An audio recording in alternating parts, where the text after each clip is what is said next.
यथा कर्म यथा श्रुतम, अपने अपने कर्म के अनुसार और अपने अपने ज्ञान के अनुसार, यथा श्रुतम। मरते समय जिस आत्मा का जैसे जैसे कर्म रहे और जैसा उसका ज्ञान रहा उस समय, उसके अकॉर्डिंग वो उस योनि में चला जाता है। गीता में भी यही बात कही है और ये कठोपनिषद भी यही कह रहा है, और यहाँ पर वेदांत का भी यही कथन है कि मरते समय दोनों चीजें काम करेंगी।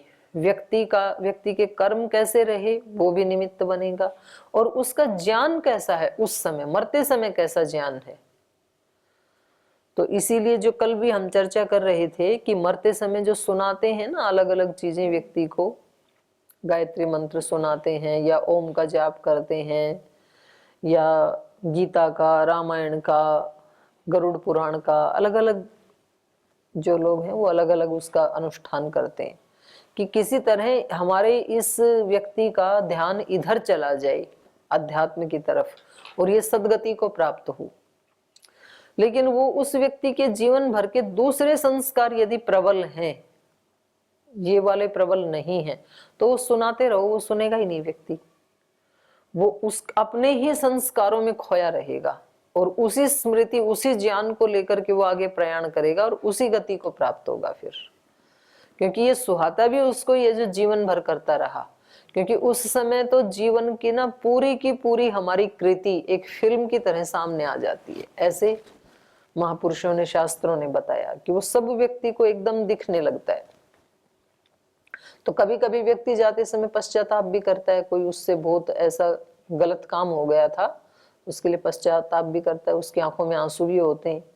और कभी कभी उससे कोई बहुत अच्छा काम हुआ था तो अपने बच्चों को बताता भी है कि भाई मैंने सारी जिंदगी ना इस संस्था को दान दिया, या मैंने अपने जीवन का दशांश इस कार्य के लिए निकाला और मैं बहुत तृप्त होके जा रहा हूं, आप लोग भी निकालना। तो ऐसे भी बताता है। तो जो उसका होता है जीवन भर का, अच्छा या बुरा, उधर ही उसका ध्यान जाता है, क्योंकि वो पूरा का पूरा स्मृति में आ जाता है। जीते जी तो हम भूलते जाते हैं, आगे बढ़ते जाते हैं, पीछे वाला भूलते जाते हैं, पर उस समय पूरा का पूरा आ जाता है, जन्म से मरण तक जो जो किया। तो ये इन्होंने बताया। तो ये कब तक चलता है उसी को ही बता रहे हैं, गीता का बता रहे हैं अभी।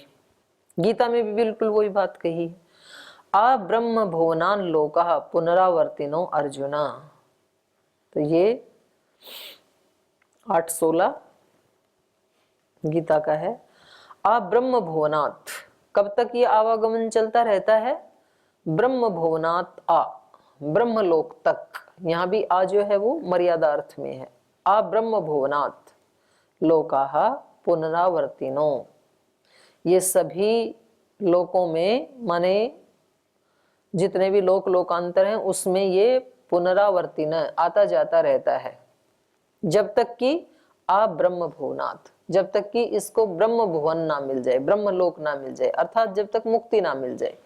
जब तक मुक्ति ना मिल जाए तब तक ये आत्मा अलग अलग लोकांतरों में शरीर धारण करता रहता है, जैसे जैसे इसके कर्म और ज्ञान होते हैं। लोकाः पुनरावर्तिनो ऐसे कहा ना, लोकों में, तो इसका मतलब केवल पृथ्वी लोक में ही आएगा ये भी जरूरी नहीं है, किसी अन्य लोक में भी जा सकता है। बहुत दिव्य कर्म किए हैं तो देवलोक में भी जा सकता है, मुक्त नहीं हुआ है तो। सूक्ष्मं प्रमाणतश्च तथोपलब्धेः, और कह रहे हैं प्रमाणतश्च, प्रमाण की दृष्टि से देखें तो सूक्ष्मम, ये क्या है? तेज, ये सूक्ष्म शरीर जो है ये कैसे प्रमाण वाला है? सूक्ष्म है, ये स्थूल नहीं है। प्रमाण की दृष्टि से देखें तो प्रमाणतश्च सूक्ष्मम तथोपलब्धे, वैसी ही उसकी उपलब्धि होती है। माने नाम भी सूक्ष्म शरीर है और उसका प्रमाण भी सूक्ष्म ही है, स्थूल नहीं है, ये कहना चाह रहे। सूक्ष्मं प्रमाणतः च अथ च तदिदं तेजो रूपम आत्मलिंगम सूक्ष्म शरीरम प्रमाणतः सूक्ष्मम अस्ति। बोले ये जो तेजोमय रूप है इसका, जो कि आत्मा का लिंग बताया पीछे, ये जो सूक्ष्म शरीर है यह है प्रमाणतः, प्रमाण की दृष्टि से, मापने की दृष्टि से देखें तो सूक्ष्मम अस्ति, सूक्ष्म है, तथा उपलब्धे है, वैसे ही उसकी उपलब्धि होती है। अब यहाँ ये प्रश्न हो सकता है ना कि भाई जब वो सूक्ष्म है तो उसकी उपलब्धि कैसे होती है? सूक्ष्म की तो उपलब्धि होती नहीं है ना। तो जिसकी उपलब्धि नहीं होती है माने स्थूल इंद्रियों से नहीं होती है, पर स्थूल इंद्रियों से जिसकी उपलब्धि नहीं होती है वो है ही नहीं, ऐसा तो नहीं है ना। तो वो फिर अन्य दृष्टि से, उसकी समाधि आदि की दृष्टि से उसकी उपलब्धि होती है। तो ऐसे तो बहुत सारी चीजें हैं संसार में जिनकी स्थूल इंद्रिय से उपलब्धि नहीं होती है, तो तन्मात्राएं भी फिर ऐसी ही हैं। तथा उपलब्धे जीवात्मना साकं स्थूल शरीरात यद्वा स्थूल शरीर संबंधी नाड्यादिभ्यः निष्क्रमणः उपलब्धेः निष्क्रमण प्रसंगात। तो कह रहे हैं जीवात्मा के साथ स्थूल शरीर से जब ये निकलता है सूक्ष्म शरीर, या ऐसे कहें कि स्थूल शरीर संबंधी नाड्यादिभ्यः, स्थूल शरीर से संबंधित जो नाड़ी आदि हैं, तो बताया ना कि यहाँ से नाभि से वो नाड़ियाँ निकल रही हैं और उन ऊपर की तरफ जा रही हैं, और उनमें से फिर ये 3 मुख्य हो जाती हैं, इड़ा पिंगला सुषुम्ना। और वहाँ उपनिषद में ही आया है कि ये 101 नाड़ियाँ हृदय से निकल रही हैं। तो उसमें जिसका मोक्ष होता है वो तो 101वीं नाड़ी से उसका उत्क्रमण होता है, और जिनका मोक्ष नहीं हुआ भी वो इन 100 में से किसी न किसी में से उनका उत्क्रमण होता है। वही कह रहे हैं यहाँ पर, जीवात्मना साकं स्थूल शरीरात यद्वा स्थूल शरीर संबंधी नाड्यादिभ्यः निष्क्रमण उपलब्धे है। जो स्थूल से संबंधित जो नाड़ी आदि हैं, इसीलिए तो नाड़ी चेक करते हैं ना जाते समय, वो मरते समय यहाँ से देखते हैं कि नाड़ी में धड़कन है कि नहीं। धड़कन नहीं है इसका मतलब नाड़ी से उत्क्रमण हो गया, प्राण का अब नहीं है। तो स्थूल शरीर संबंधी नाड्यादिभ्य निष्क्रमण उपलब्धे है। स्थूल शरीर से संबंधित जो नाड़ी आदि हैं उनके माध्यम से इसका निष्क्रमण देखा जाता है। निष्क्रमण प्रसंगात, और निष्क्रमण के प्रसंग में क्या कहा कठोपनिषद में, विश्वं अन्य उत्क्रमणे भवन्ति, अन्य विश्वं उत्क्रमणे भवन्ति, माने वहां पर कहा है कि एक नाड़ी ऐसी है केवल मात्र जिससे मुक्त आत्माएं जाती हैं, अन्य जो दूसरे मुक्त नहीं हैं वो विश्वं, विश्वं माने विविध गति वाली जो नाड़ियां हैं, 100 नाड़ियां जो विविध गति वाली हैं उनके माध्यम से अन्य उत्क्रमणे भवन्ति, उनका उत्क्रमण होता है। एष आत्मा निष्क्रामति चक्षुष्टो व मूर्धनो व अन्येभ्यो व शरीर देशेभ्यः। तो ये आत्मा कहाँ से निष्क्रमण करता है बाकी का? बोले कहीं से भी निष्क्रमण कर सकता है, उन नाड़ियों से उत्क्रमण करता हुआ। चक्षुष्टो, चक्षु से उसका निष्क्रमण हो सकता है, आंखों से बाहर जा सकता है। मूर्धनो, मूर्धा से बाहर जा सकता है, या अन्यभ्यो व शरीर देशेभ्य, शरीर के किसी भी देश से, क्योंकि उसके लिए कोई वो स्थूल तो है नहीं कि उसको कोई झरोखा चाहिए, वो तो सूक्ष्म है, कहीं से भी जा सकता है। आंख आदि से नहीं तो मूर्धा आदि से, अब यहाँ तो कोई खुला स्थान नहीं है ना मूर्धा में, तो कहीं से भी जा सकता है, सूक्ष्म है ना वो, तो कहीं से भी जा सकता है। अन्यभ्यो व शरीर देशेभ्य, शरीर के किसी भी देश से जा सकता है। नोपमर्देनातः,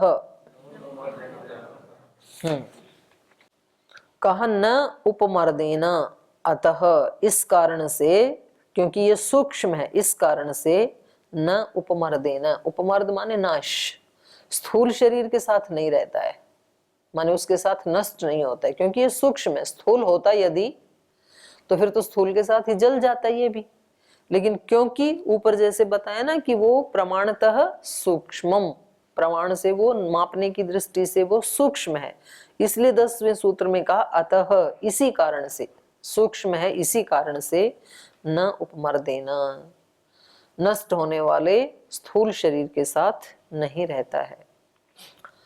अतः कारणात, अतः कारणात मतलब सूक्ष्मत्वात्, सूक्ष्म होने के कारण ही, स्थूल शरीर उपमर्देना, स्थूल शरीर के नाश के साथ, स्थूल शरीर नाशेन सह, स्थूल शरीर के नाश के साथ, न इदम सूक्ष्म शरीरम नश्यति, ये सूक्ष्म शरीर नष्ट नहीं होता है।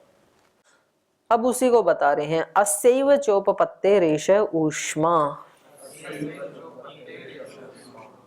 अस्यैव, ये जो सूक्ष्म शरीर है, जो स्थूल के साथ जलता नहीं है और जो 101 नाड़ियों के माध्यम से शरीर के किसी भी अंग से निकल जाता है, अस्य एव, इस सूक्ष्म शरीर का ही, अस्य एव च उपपत्ते है, इसकी उपपत्ति होने पर ही एष ऊष्मा, आत्मा के साथ जब इस सूक्ष्म शरीर की उपपत्ति होती है, यानी जब ये आत्मा के साथ मिलता है सूक्ष्म शरीर, तभी एष ऊष्मा, तब ये ऊष्मा नाम का गुण उत्पन्न हो जाता है।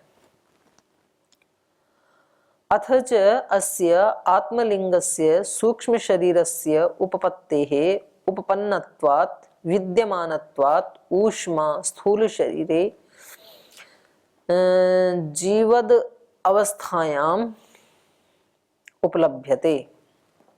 अथ च अस्य आत्मलिंगस्य सूक्ष्म शरीरस्य, कह रहे हैं ये जो कि आत्मा का लिंग है, ये जो सूक्ष्म शरीर, इसकी उपपत्ति है, इसकी उपपत्ति होने पर, उपपत्ति को ही खोल दिया, उपपन्नत्वात्, जब आत्मा इस सूक्ष्म शरीर से उपपन्न हो जाता है, अर्थात विद्यमानत्वात्, जब आत्मा के साथ ये सूक्ष्म शरीर विद्यमान रहता है, तब एष ऊष्मा, तब ये ऊष्मा स्थूल शरीरे जीवद अवस्थायाम, तब ये स्थूल शरीर में जीवित अवस्था में उपलभ्यते, उपलब्ध होती है।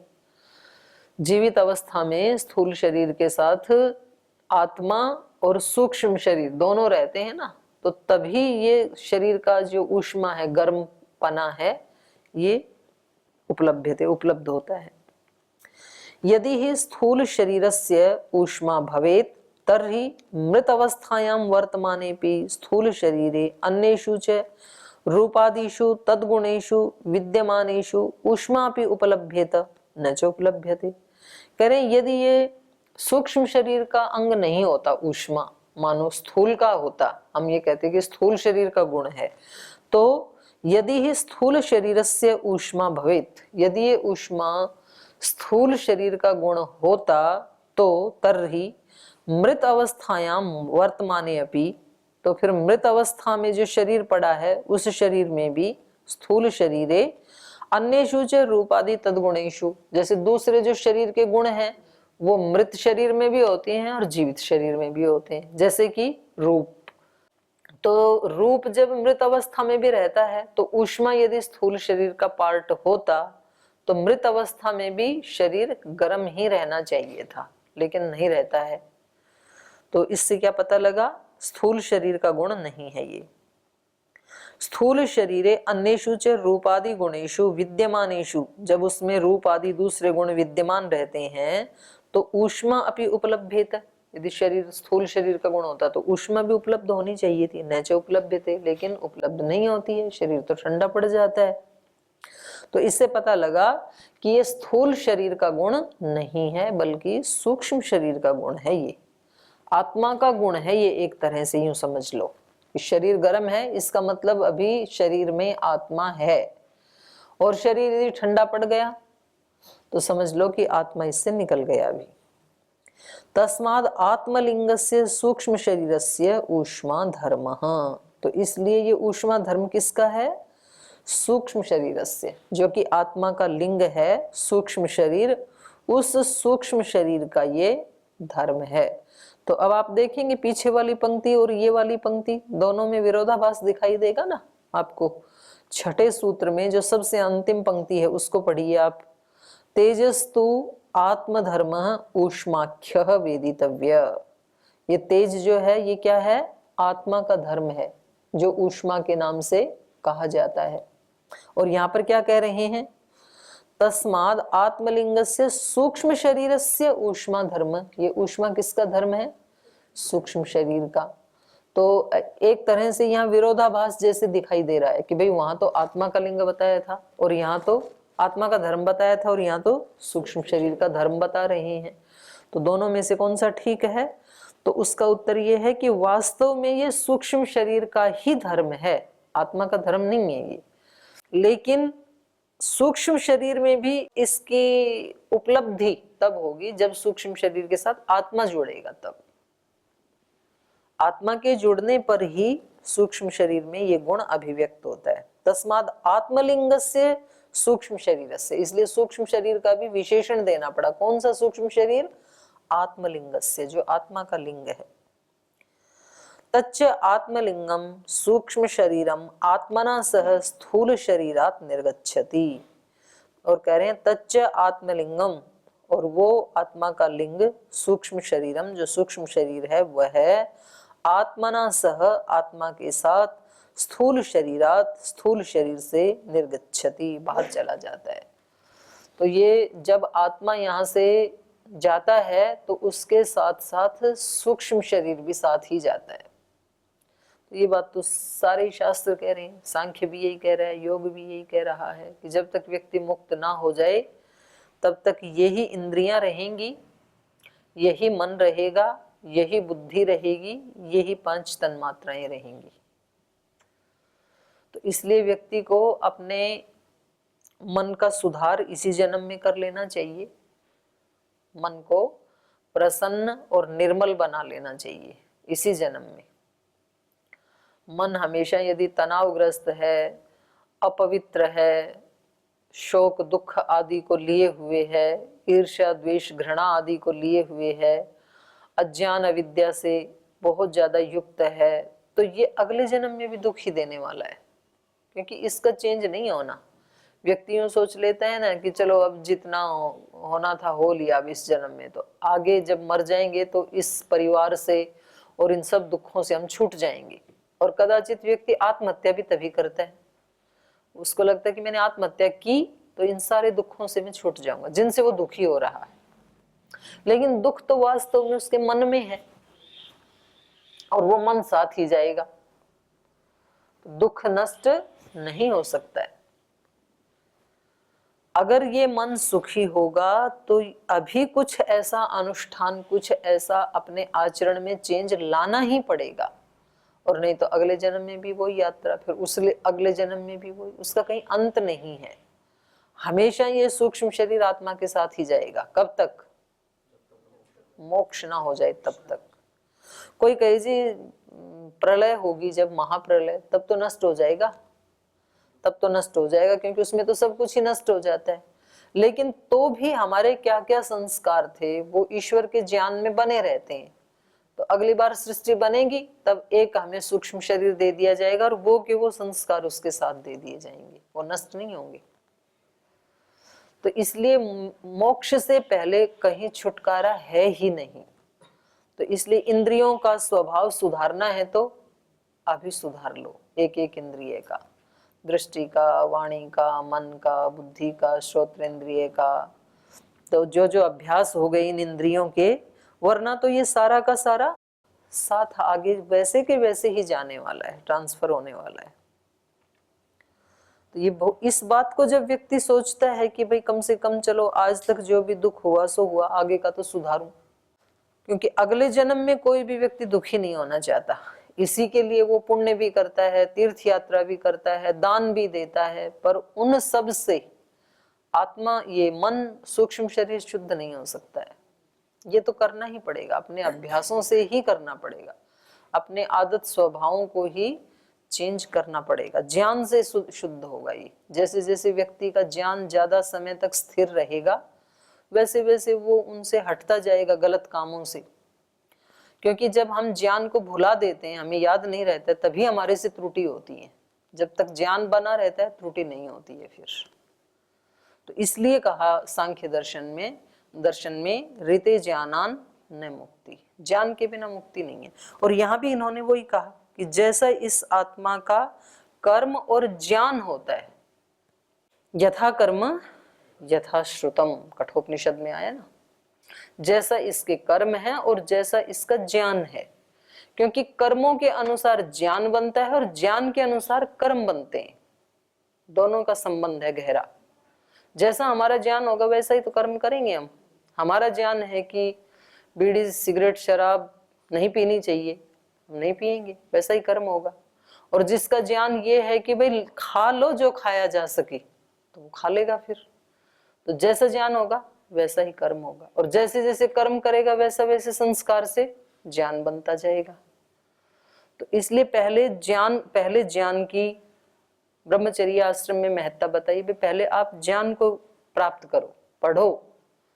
तो श्रद्धेय स्वामी जी महाराज का कितना अनुग्रह है हम सब आत्माओं के ऊपर, क्योंकि यदि वो हमें ज्ञान से मुक्त रखते, इसके बारे में हमें पढ़ने लिखने नहीं देते, शास्त्र को नहीं सुनने देते, ऋषियों के वचनों को नहीं पढ़ाते, तो हमें पता ही नहीं चलेगा ना कि जीवन में आगे बढ़े कैसे। तो प्रथम चरण तो यही है। फिर जैसा हमारा ज्ञान होगा वैसा फिर कर्म करना है, ये अगला है। और ज्ञान और कर्म दोनों जैसे जैसे परिष्कृत होते जाएंगे तो फिर हम बंधनों से मुक्त होते जाएंगे, और वो मनुष्य जीवन की सार्थकता है। क्योंकि बाकी तो किसी भी योनि में सुधार सकते ही नहीं है, ना इंद्रियों को ठीक कर सकते हैं, ना मन को, ना बुद्धि को, तो वहां तो कोई पॉसिबिलिटी नहीं है। मात्र एक यही जन्म है मनुष्य का ही जिसमें ठीक किया जा सकता है। तो इसलिए इन्होंने कहा तस्मात् आत्मलिंगस्य सूक्ष्म शरीरस्य ऊष्मा धर्मा तच्च आत्मलिंगम सूक्ष्म शरीरम आत्मना सह स्थूल शरीरात निर्गच्छति। तो ये जो आत्मा का लिंग सूक्ष्म शरीर है, यह आत्मना सह, ये आत्मा के साथ ही स्थूल शरीरात निर्गच्छति, ये स्थूल शरीर से निकल जाता है। तदेव सक्तः सह कर्मणा इति लिंगम मना यत्र निषक्तम अस्य। और इसी को बृहदारण्यक में कह दिया तदेव सक्तः। तदेव माने सूक्ष्म शरीर के साथ ही जुड़ा हुआ। तदेव सक्तः सह कर्मणा, ये आत्मा कैसे जाता है? सूक्ष्म शरीर के साथ और सह कर्मणा, कर्मों के साथ। आत्मा अकेला नहीं जाता है इस शरीर से। ऐसे सोच लेते हैं ना व्यक्ति कि चलो आत्महत्या कर लेते हैं, बाकी सब यहीं छूट जाएगा, आत्मा चला जाएगा, मन में चला जाऊंगा अगले उसमें, ऐसे सोच लेता है व्यक्ति। पर ये कहते हैं जाता नहीं है आत्मा अकेला। हाँ, खाली हाथ तो जाएंगे पर ये सारा साथ लेके जाएंगे, कर्मों के साथ जाएंगे, कर्मों के साथ और सूक्ष्म शरीर के साथ। जो कुछ कमाया है सूक्ष्म दृष्टि से, संस्कार की दृष्टि से, वो सारा साथ जाएगा। और वो सारा साथ लेके भी आए हैं अभी भी। ये कोई इस जन्म की कमाई थोड़ी है हमारे पास। पता नहीं कहाँ कहाँ से ये गठड़ी ढोए फिर रहे हैं। अब खाली कर सकते हैं, यहाँ डाल सकते हैं, वेस्ट सारा, बोझा हल्का हो सकता है। पर पहले पता तो लगे कि बोझा है कहाँ, कौन सा है तब तो खाली हो। तदेव सक्तः सह कर्मणा, उस सूक्ष्म शरीर के साथ और कर्मों के साथ, लिंगम, लिंग मतलब सूक्ष्म शरीर और मन, यत्र निषक्तम अस्य, जो कि इसके साथ हमेशा जुड़ा ही रहता है, उस सब के साथ स्थूल शरीरात निर्गच्छति, इस स्थूल शरीर से ये गमन करता है। आगे कह रहे हैं कि भाई आपने ये कहा था कि जो मुक्त आत्मा है उनके तो प्राणों का उत्क्रमण नहीं होता है, तो आपने तो प्रतिषेध किया था ना। तो फिर उसके प्राणों का उत्क्रमण यदि नहीं होता है तो क्या वो मुक्ति में भी साथ ही जाता है क्या? वो प्राण फिर मुक्ति में भी साथ ही जाते हैं क्या? या यहाँ से कैसे उत्क्रमण होता है यदि इस तरह से उत्क्रमण नहीं होता है? तो आपने तो प्रतिषेध किया था ना। तो प्रतिषेधाद इति चेत न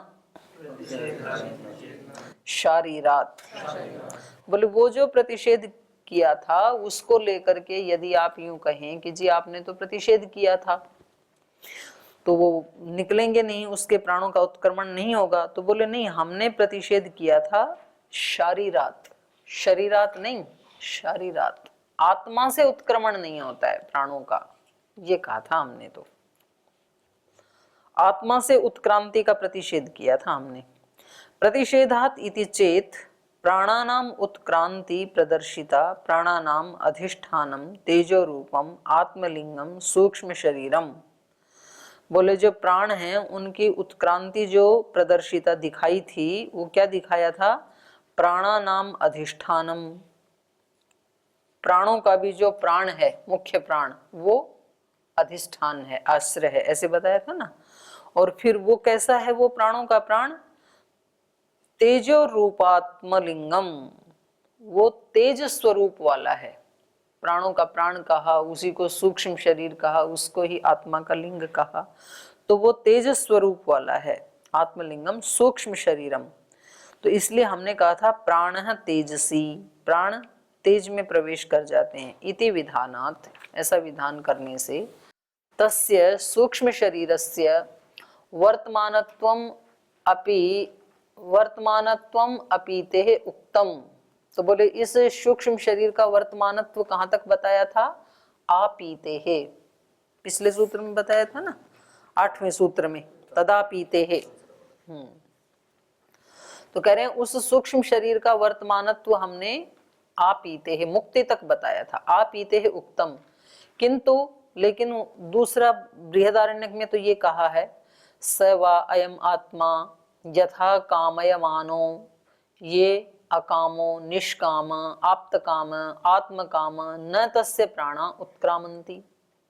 लेकिन वहां पर तो जो अभी आपने पढ़ा ना 896, उससे अगला ही है ये पढ़ दो एक बार। ओम तदेश श्लोको भवति तदेव सक्तः सह कर्मणैति लिंगम मनो यत्र निषक्तमस्य प्राप्यान्तं कर्मणस्तस्य यत्किंचेह करोत्ययम् तस्माल्लोकात् पुनः एत्यस्मै लोकाय कर्मण इति नु कामयमानो अथ अकामयमानो यो अकामो निष्काम आप्तकामो नैतस्य प्राणा आत्मकाम, नैतस्य प्राणा उत्क्रामन्ति ब्रह्मैव सन ब्रह्माप्येति। हाँ, तो वो तो ब्रह्म होता हुआ ब्रह्म के साथ ही युक्त हो जाता है। तो नैतस्य प्राणा उत्क्रामंती, ये है बात मुख्य रूप से। बोले आप वहां पर तो ये कहा है कि उसके प्राणों का उत्क्रमण होता ही नहीं है, और आपने तो कहा कि सबके प्राणों का उत्क्रमण होता है मोक्ष पर्यंत। तो और मोक्ष पर्यंत तो चलो हमने मान लिया सबका होता है, लेकिन जो व्यक्ति अथ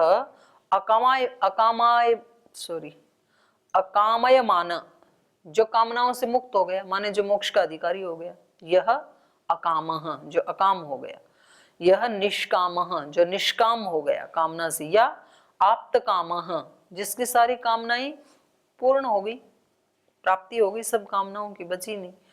न तस्य प्राणा उत्क्रामंती, उसके प्राणों का उत्क्रमण नहीं होता है। अनेन प्राणानाम उत्क्रांति प्रतिसिध्यते, तो प्राणों की उत्क्रांति का प्रतिषेध किया है। पुनः मृत शरीरे तेषाम अधिष्ठानम तेजो रूपम आत्मलिंगम सूक्ष्म शरीरम आपीते इति कथनम अयुक्तम। तो जब उसके प्राणों का उत्क्रमण होता ही नहीं है, तो आपने कहा था कि पीति पर्यंत, मोक्ष पर्यंत एक ही तरह से उत्क्रमण होता है, तो ये कथन तो युक्त नहीं है आपका। ऐसा यदि कोई कहे इति उच्चेत तर्हि न वक्तव्यम, तो उसको ये ऐसा नहीं कहना चाहिए। कुतः शारीरात तत्र प्राणानाम उत्क्रमण प्रतिषेध शारीरात, बोले वहां जो प्राणों का उत्क्रमण का प्रतिषेध किया है ना, ये बृहदारण्यक में जो अभी अभी पढ़ा है, वो आत्मा से उत्क्रमण का प्रतिषेध किया है। आत्मनः उक्तम न तो शरीरात, तत्र सवा अयम आत्मा आत्म शब्द प्रतिषेधे पठितः आत्मनः प्राणा न उत्क्रामन्ति शरीरात तो उत्क्रामन्ति इति विज्ञेयम्। तो जो व्यक्ति मोक्ष को प्राप्त हो गया ना, तो उसके इन्होंने दो तरीके बताए हैं कि पहली बात तो उत्क्रमण इसलिए हो रहा है क्योंकि उसको वापस जाना है, पर जो जीते जी ही मुक्त हो गया, तो अब जाते समय उस आत्मा के साथ ये प्राण उसके जाएंगे ही नहीं, सूक्ष्म शरीर जाएगा ही नहीं, क्योंकि वापस तो आना नहीं है, जाएगा कहाँ। अब यहाँ रहते रहते जो जीवन मुक्त हो गए, जीवन मुक्त का मतलब क्या है? ब्रह्म का साक्षात्कार, ब्रह्म में लीन हो गया। जब यहाँ रहते रहते ही लीन हो गया, तो सूक्ष्म शरीर को लेके क्यों जाएगा? तो प्राणों का उत्क्रमण क्यों होगा उसका? वो यही प्रकृति में लीन हो जाएंगे, एक अर्थ है ये। और दूसरा ये है कि भाई अगर कोई दूसरा मुक्ति का लोक, ब्रह्म लोक आदि मान रखा है, तो वहां तक ही केवल जाएगा, उसके बाद तो नहीं जाएगा सूक्ष्म शरीर। तो ये उस श्लोक का अर्थ है जो अभी हमने पढ़ा। तो आप पुनः उसको एक बार पढ़ के आए, आगे का पाठ कल पढ़ेंगे। ओम